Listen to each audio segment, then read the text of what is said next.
പരിപ്പും നെയ്യും പപ്പടവും അവിയലും തോരൻ പച്ചടിയും ഓർമ്മിച്ചാലുടൻ നാവിൽ വെള്ളം വരും. പുഴുക്കും തീയലും കിച്ചടിയും തൈരിൽ ചാലിച്ച ചട്ടിനിയും ചേർന്നാൽ സംഗതി പിന്നെ കെങ്കേമം. മത്തൻ വഴുതന വെണ്ടയ്ക്ക അരി അരി അരി നുറുനുറെ അമരയ്ക്ക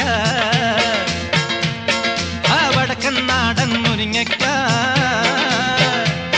അരി അരി അരി പടപട പടവലങ്ങ.